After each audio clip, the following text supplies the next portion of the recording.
Graça e paz, irmãos. Este momento é um momento muito especial nas nossas vidas, quando nós nos reunimos para o estudo da palavra. Hoje vamos concluir o estudo do capítulo 3 da carta que o apóstolo Paulo escreve à igreja de Filipos. Uma carta bastante pedagógica, com exortações e ensinamentos que visavam o crescimento e fortalecimento da igreja de Filipos. Abra sua Bíblia na carta de Paulo aos Filipenses, capítulo 3, versículos 17 a 21, onde lemos: Irmãos, sede imitadores meus e observai os que andam segundo o modelo que tendes em nós. Pois muitos andam entre nós, dos quais repetidas vezes eu vos dizia, e agora vos digo, até chorando, que são inimigos da cruz de Cristo. O destino deles é a perdição, o Deus deles é o ventre, e a glória deles está na sua infâmia, visto que só se preocupam com as coisas terrenas. Pois a nossa pátria está nos céus, de onde também aguardamos o Salvador, o Senhor Jesus Cristo, o qual transformará o nosso corpo de humilhação para ser igual ao corpo da sua glória, segundo a eficácia do poder que ele tem de até subordinar a si todas as coisas. Oremos. Senhor nosso Deus, nosso Pai querido, nós entramos na Tua presença neste momento, Pai, e colocamos as nossas vidas diante do trono da Tua graça. Pedimos a suficiência que vem do Teu Espírito para a ministração desta noite. Pedimos aquietar os nossos corações para que possamos ouvir a Tua voz. Fala com Teu povo, Senhor. Dá-nos a Tua bênção, a Tua paz, nós te pedimos em nome de Jesus. Amém. Quanto contraste nós encontramos nesta carta de Paulo ou nas cartas que o apóstolo Paulo escreve às igrejas. São contrastes assim maravilhosos que muitas vezes nos surpreendem. E com certeza, irmãos, nós vamos aprender muito com os ensinos desta carta. Em primeiro lugar, o apóstolo reage ao ponto de vista gnóstico. Os gnósticos eram um movimento herético baseado na gnose dos primeiros séculos da nossa era. Então, irmãos, ele finaliza a carta no capítulo 3 com um apelo, no versículo 17, dizendo: Irmãos, sede imitadores meus e observai os que andam segundo o modelo que tendes em nós. Com certeza, irmãos, é preciso que nós estejamos atentos para alguns detalhes da nossa vida cristã. Imitação requer o corpo. Sem ações visíveis ou palavras faladas, torna-se impossível imitar o modelo. E sabemos que todos nós transmitimos modelos de ação aos nossos filhos, na maneira de falar, na maneira de agir ou tratar os outros. E tudo isso nós fazemos por intermédio do corpo. O apóstolo Paulo refere-se à sua vida em Cristo, que fornecia um quadro muito atuante, que devia ser imitado pelos filipenses e por nós. No meio do povo de Deus, havia e ainda há muitos que são inimigos da cruz de Cristo. O apóstolo Paulo julgou necessário advertir os cristãos reais, repetidas vezes, acerca do modelo oposto que Jesus não deixou na sua paixão. E ele ressalta que preciosíssimos candidatos para partilhar a glória de Deus, conforme João 17, 22, eu lhes tenho transmitido a glória que me tens dado, para que sejam um como nós o somos. Enfatiza o valor da unidade no corpo de Cristo. E nós precisamos aprender a valorizar a unidade no corpo de Cristo. Estamos vivenciando um momento muito triste, onde nós não podemos estar desfrutando da comunhão maravilhosa que há no corpo de Cristo. Temos sentido isso. Eu, principalmente, tenho sentido muita falta dos meus irmãos, de estar na minha igreja e de estar desenvolvendo aquilo que o Senhor tem colocado às nossas mãos para fazer. Então a gente percebe que aqueles irmãos que podiam ser pessoas preciosas no deslanchar da palavra, no anunciar dessa mensagem maravilhosa de Cristo, então se desviaram ou até mesmo ficaram omissos, preocupados com tantas outras coisas e não se preocupavam em viver uma vida cristã religiosa. Foram desviados para atitudes e ações inimigas ao significado da cruz. Enquanto a morte de Cristo foi a ponte providenciada por Deus para efetuar o perdão e negação do pecado, este pensamento satânico gloriava-se na exaltação do pecado. Mateus capítulo 16, versículo 24 nos diz: Mas Jesus, voltando-se, disse a Pedro: Arreda, Satanás, tu és para mim uma pedra de tropeço, porque não cogita das coisas de Deus, e sim dos homens. E eu pergunto, qual tem sido o nosso foco enquanto cristãos? Temos evidenciado a nossa vida de um relacionamento mais íntimo com Deus, ou temos sido levados pelas circunstâncias seculares que nos rodeiam? Irmãos, o tempo exige que nós estejamos buscando uma vida plena de santificação no Senhor. Não podemos realmente estar nos baseando ou permitindo que as questões seculares estejam intervindo no nosso crescimento espiritual. O apóstolo Paulo reconhecia que toda iniquidade nega a finalidade agonizante de Cristo no Calvário. Por isso ele disse: Longe de mim gloriar-me, senão na cruz de nosso Senhor Jesus Cristo, pela qual o mundo está crucificado para mim e eu para o mundo. Precisamos nos lembrar sempre que Jesus convidou os seus seguidores a tomar a cruz e a segui-lo. Mateus capítulo 16, versículo 24. E nós temos consciência, irmãos, de que a cruz foi um eficaz instrumento romano de morte cruel. Nela o corpo era preso, torturado e finalmente morto. E o apóstolo Paulo então diz em Gálatas capítulo 2, versículo 20: Estou crucificado com Cristo. Ele confessa isso de uma maneira muito contundente, realmente podendo exprimir o sentimento do seu coração. E em consequência levava sempre no corpo o morrer de Jesus, para que também a sua vida se manifeste em nosso corpo. 2 Coríntios capítulo 4, versículo 10.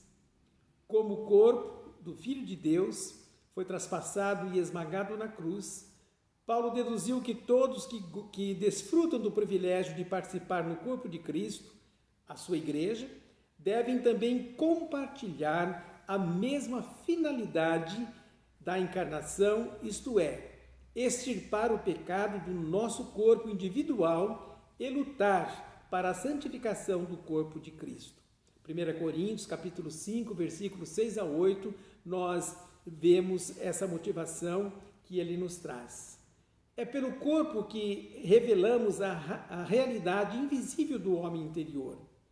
E escrevendo aos Coríntios, em sua segunda carta, capítulo 4, versículo 16, Paulo se expressa: Por isso, não desanimamos, pelo contrário, mesmo que o nosso exterior se corrompa, contudo, o nosso homem interior se renova de dia em dia.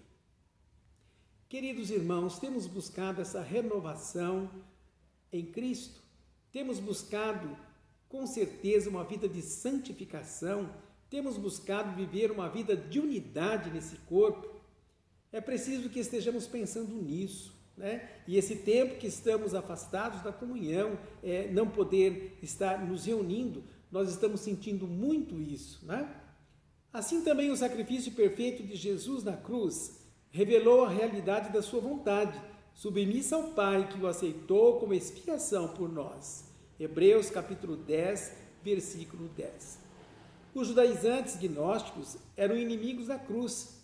Um cristianismo mental ou espiritual bastava para eles. Estavam mais preocupados com as questões seculares do que realmente estar buscando entender o verdadeiro significado da cruz de Cristo.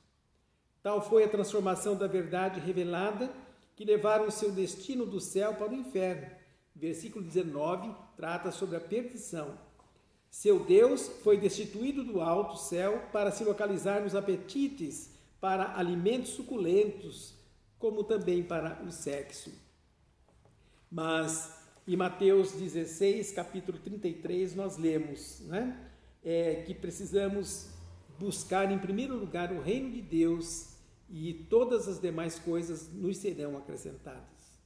Ao contrário dos judaizantes gnósticos, né, eles priorizavam o prazer do físico e em primeiro lugar, e com certeza não davam prioridades às coisas do reino de Deus. Deus convida seus filhos a oferecerem os seus corpos como sacrifício vivo, santo e agradável a Deus. Romanos capítulo 12, versículo 1. E entendemos que este deve ser o nosso culto racional. Ao contrário dos que edificam um altar para o Deus do ventre, eles sacrificam o corpo ao Criador como veículo de serviço e glorificação. Desse modo, o corpo se manifesta como o verdadeiro palácio ou templo divino do Rei. O que estamos fazendo da nossa vida espiritual?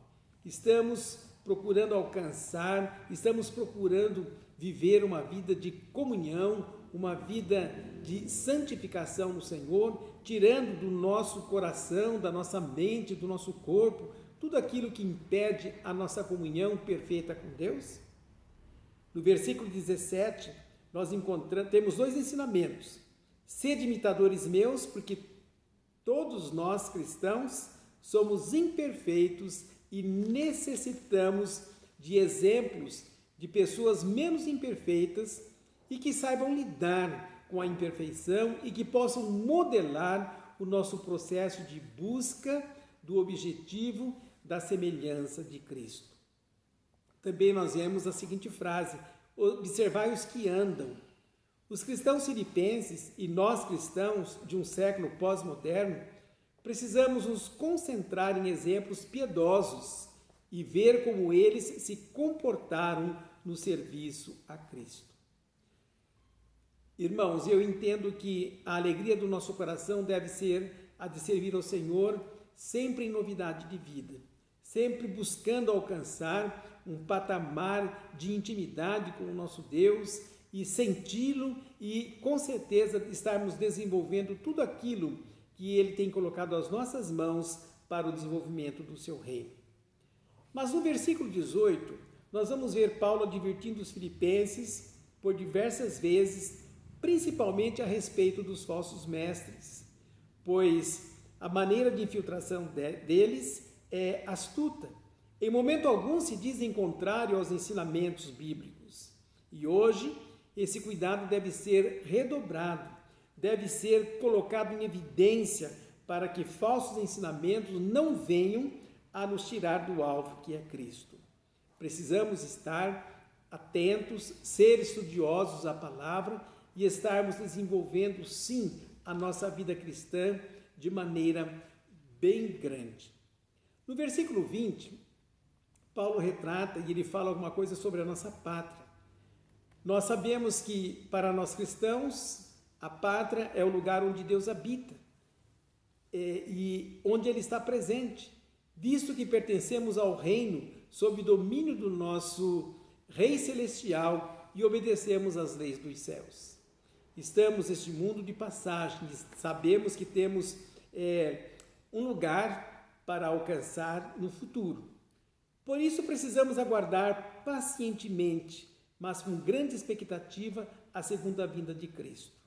Romanos 8, 23 e 2 Pedro, capítulo 3, versículos de 11 a 12, nos leva a pensar de uma maneira muito séria sobre essa responsabilidade que temos. Mas no versículo 21, nós temos a seguinte expressão: transformará o nosso corpo de humilhação, para ser igual ao corpo da glória. O novo corpo do cristão será como o de Cristo após a ressurreição, e ele será totalmente replanejado de modo a se adaptar ao céu. Irmãos, com certeza neste momento em que estamos vivenciando, um momento de tristeza, um momento de incertezas, corações angustiados, vidas que estão perplexas, com a situação, nós precisamos ter a certeza e perseverar nesta mensagem que um dia aceitamos, a mensagem da cruz de Cristo, porque ela nos levará a um bom termo e por isso, irmãos, precisamos alcançar essa vida de plena santificação no Senhor.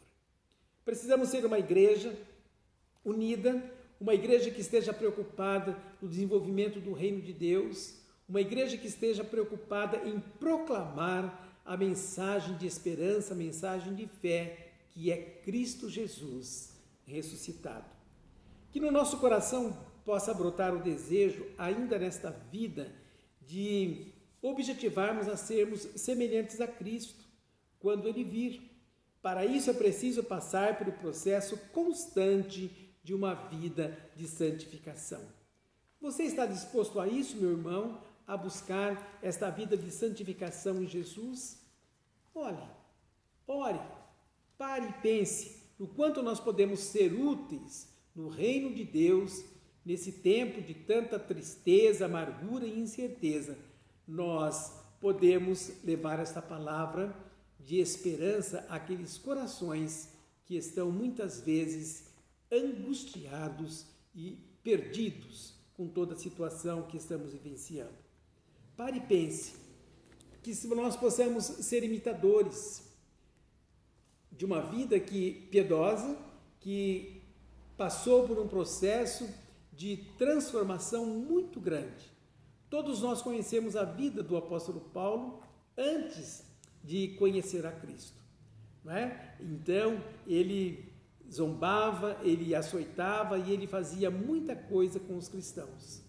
Mas agora, então, depois desse encontro, de ter a sua vida regenerada, transformada, ele passa a vivenciar uma nova vida em Cristo Jesus. Esse é o nosso desejo, esse é o desejo do nosso coração, de buscarmos uma vida plena de santificação em Cristo Jesus. E para isso precisamos perseverar na sua graça, para isso precisamos estar atentos em tudo quanto pudermos realizar para o crescimento espiritual nosso e o fortalecimento da Igreja de Cristo. Pensemos nisso, irmãos, e que possamos estar entregando as nossas vidas, colocando as nossas vidas diante do trono da graça do Senhor e pedindo suficiência e pedindo realmente que Ele nos ajude a passarmos por transformações até chegarmos à unidade de um varão perfeito. Que Deus nos abençoe e que essa palavra possa realmente trazer um desejo muito forte no seu coração de estar buscando uma vida de santidade, unidade e paz, sem a qual nós não veremos o Senhor. Amém. Vamos orar mais uma vez? Pai amado, nós te agradecemos, Senhor, por este momento tão especial nas nossas vidas. Quando a Tua palavra nos adverte, quando o nosso irmão no passado traz tantas esperanças de fortalecer a nossa vida, de estarmos, ó Deus, mudando o nosso foco e estarmos focando, Senhor Deus, tão somente em Cristo, o nosso alvo perfeito, o nosso alvo que nos levará com certeza à Tua presença. Fica conosco, Senhor Deus. Abençoa o Teu povo, abençoa a Tua igreja. Nós te pedimos uma bênção muito especial pela nossa nação. Que nós possamos estar, Senhor Deus, preocupados em transformar a nossa nação através da pregação da Tua palavra.